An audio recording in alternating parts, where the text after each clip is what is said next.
ओम शांति। आइए आज हम जानेंगे राजयोग क्या है। परमात्मा ने हमें इस समय राज करना सिखाया, राजा बन कर के रहना सिखाया है।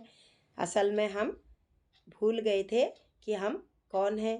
तो परमात्मा ने इस समय स्वयं धरा पर अवतरित होकर परमात्मा ने हमें सब स्वयं ही बताया कि आप एक शरीर नहीं, आप एक आत्मा हो। मैं यहाँ पर वो आत्मा भ्रकुटी के बीच में निवास करती है।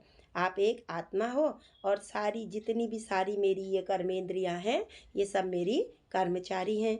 मुझे परमात्मा ने इस समय इन कर्मचारियों को सही रीति से चलाना सिखाया। राजयोग असल में कोई पूजा नहीं है, कोई अर्चना नहीं है, कोई तंत्र मंत्र नहीं है। राजयोग तो यदि सहज विधि में कहा जाए तो राजयोग परमात्मा को याद है, याद करना ही राजयोग है। जब हम कभी भी किसी को याद करते हैं तो याद करने के लिए सर्वप्रथम तो हमें उसका परिचय चाहिए कि हम याद किसे करें। तो इस समय तो परमात्मा ने हमें स्वयं अपना परिचय दे दिया। परिचय तो हमें मिल चुका है कि परमात्मा परम धाम के रहने वाले हैं, ज्योतिर्बिंदु हैं। यह तो परमात्मा का परिचय हमें मिल चुका है।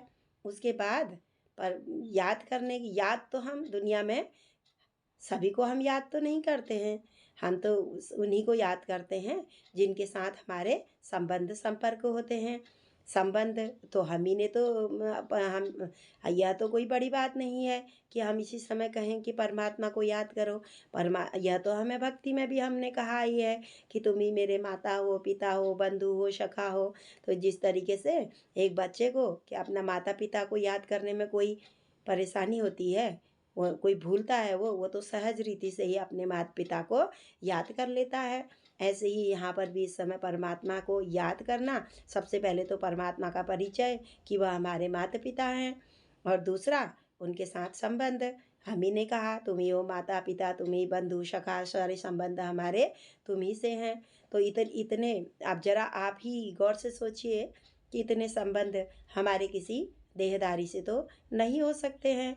देहधारी से एक शरीरधारी से हमारा एक ही संबंध होगा। पिता हैं तो उनसे पिता का ही संबंध होगा, माता हैं तो उनसे माता का ही होगा, भाई हैं तो उनसे भाई का ही होगा, बहन है तो उनसे बहन का ही संबंध होगा, बंधु सखा जो भी हैं उनसे सभी से हमारे अलग अलग संबंध होंगे। हाँ, निराकार आत्मा के इतने संबंध परमपिता परमात्मा से हो सकते हैं।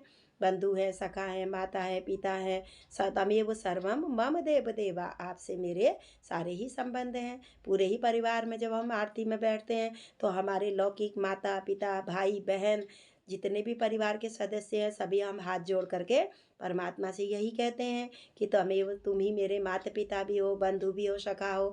तो इस समय हम उन्हें ही याद करेंगे। सबसे पहले तो हमने उन्हें जान लिया कि वह हमारे कहाँ रहते हैं।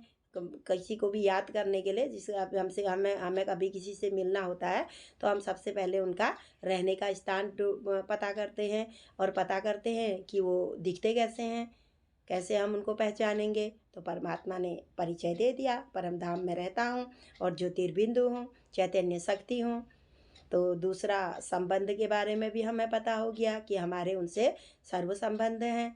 तो तीसरा स्नेह प्यार, याद भी तो हम उन्हीं को करते हैं ना जिनसे हमारा ज़्यादा संबंध, ज़्यादा स्नेह होता है, प्यार होता है।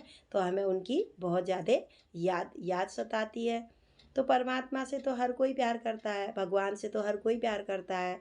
हर समय हम बाबा भगवान से ही तो शक्ति लेते हैं कोई भी कार्य करने के लिए कि हे भगवान हमें शक्ति दे, हे भगवान हमें शक्ति दे।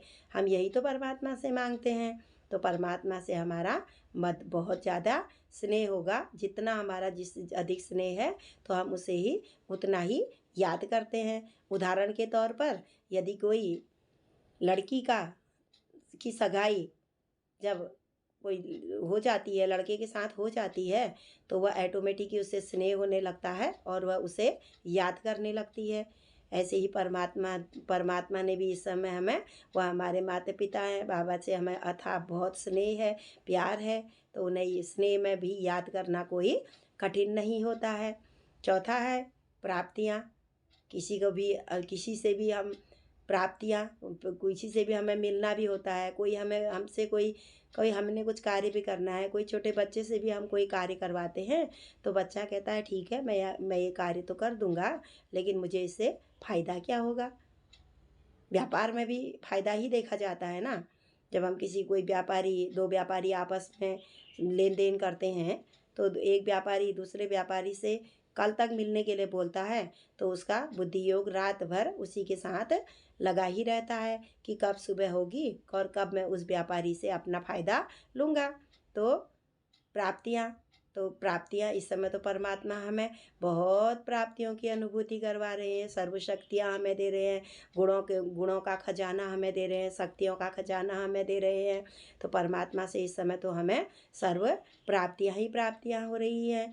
तो आप सोचिए, तो क्या जिनसे हम जो हम जिन जिन जिनका हमें परिचय भी मिल चुका है, जिनसे हमारे संबंध भी हैं, जिनसे हमें स्नेह भी है, जिनसे हमें प्राप्तियाँ भी हो रही हैं, तो ऑटोमेटिक ही तो हम उन्हें याद कर लेंगे। तो राजयोग करना कोई कठिन नहीं है, बस हमें केवल आत्मिक स्थिति में बैठना है। हमें हमेशा यह अभ्यास करना है कि मैं जो ये दिखाई दे रही हूँ, मैं यह शरीर नहीं हूँ, मैं एक आत्मा हूँ और मेरा परमपिता परमात्मा मेरे पिता भी हैं, बंधु भी हैं, सखा भी हैं। बस व्यर्थ के संकल्प तो आएंगे ही। जिस तरीके से एक बाल्टी में देखिए गंदा पानी होता है, यदि हम उसको नल की तेज पानी के नीचे रख करके नल को खोल दें तो धीरे धीरे गंदा पानी बहता ही जाएगा और स्वतः ही उसमें अच्छा पानी भरते ही रहेगा। उसी प्रकार से हमें परमात्मा ने इस समय मन और बुद्धि और सारी कर्मेंद्रियों पर राज करना सिखाया हुआ है। यदि हम मन से अच्छा सोचेंगे, बुद्धि से अच्छा बुद्धि को सही जगह में लगाएंगे, यथार्थ निर्णय लेंगे, तो स्वतः ही हमारे अंदर जो इतने 63 जन्मों के भरे हुए कड़े संस्कार हैं वह धीरे धीरे समाप्त होते ही जाएंगे और हमारी स्थिति अच्छी होती जाएगी, आत्मिक स्थिति अच्छी होगी, हमारा अभ्यास बढ़ेगा और हमारा तार स्वतः ही परमपिता परमात्मा के साथ जुड़ता ही रहेगा।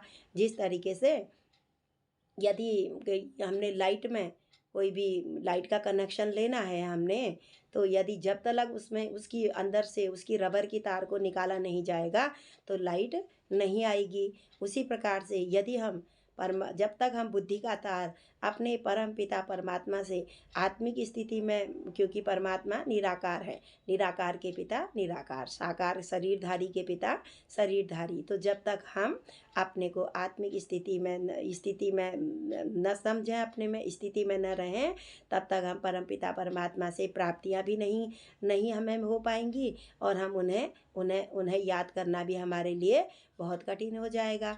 इसलिए बस हमें कुछ भी नहीं करना है, हमें उनसे अपने संबंध जोड़ने हैं।